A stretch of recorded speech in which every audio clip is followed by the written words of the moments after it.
Donald Trump is going to win the next US election if things remain as they are. We're going to look at this from a marketing point of view. Now, if you look at the current US government, it's playing the persona, the quintessential persona that is always being shown in Hollywood movies.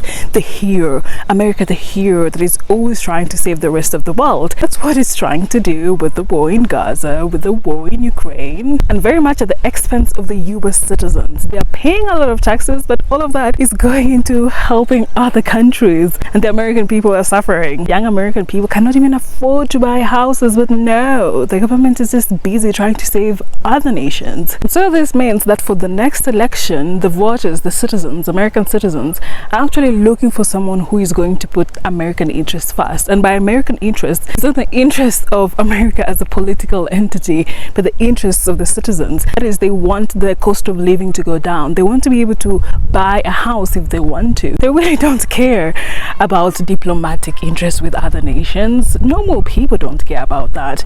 Normal people just want their basic needs to be met. They want to have extra money to buy whatever it is that they want, that they see trending on TikTok. They want to do all this without worrying about where they're going to sleep, without worrying about whether they're going to be able to take care of themselves financially. And this is exactly why the image that Donald Trump has actually sold to the people conveys that he's the perfect candidate. He has presented himself as someone who cares about what the people are interested in. He's reiterated over and over that he's not really interested in the affairs of other nations. This is what the people are looking for. But wait a minute, isn't he embroiled in 1,001 court cases? There are so many people that are pushing for him to be persecuted. And unfortunately, this actually doesn't work against him, because all these court cases, which he actually calls a witch hunt, they really have been brought up at a wrong time, because it really looks like a witch hunt. Why didn't all this come up in 2021, 2022 with the vigor that it has now? Why have all these people been quiet all this time and then decided on election year to come full force at him? Media strategies that are being used to try to paint Donald Trump as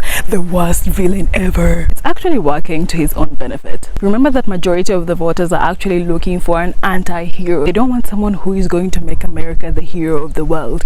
They want someone who is going to make America the anti-hero for the world, the person that is only going to care about American interests. So all this news that is trying to paint Donald Trump as the villain is actually helping him, because remember, the people are looking for a villain. So instead of these allegations actually hurting him, it's actually a way of promoting his brand image as the villain, the anti-hero that the people actually want. There's also the fact that because of these allegations that are being thrown at him, he's always in the news every single day. That means his name is always being repeated over and over in people's minds. And you know the thing they say about publicity, there's never bad publicity. So imagine each and every day people are hearing the name Donald Trump, Donald Trump. Almost as if the people that wanted to really malign his name are actually helping him to build his personal brand, because right now a lot of people in their heads are just thinking about Donald Trump.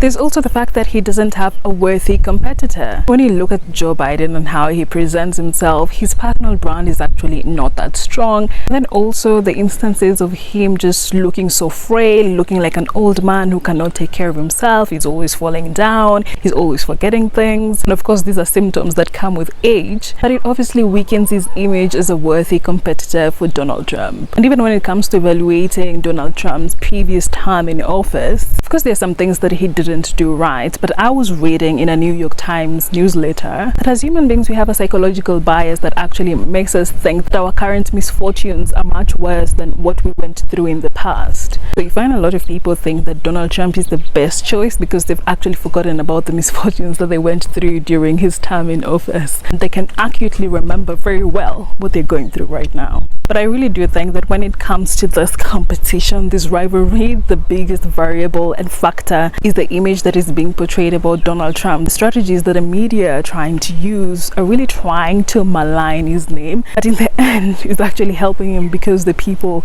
are looking for an anti-hero, they're looking for a villain, and he fits the bill.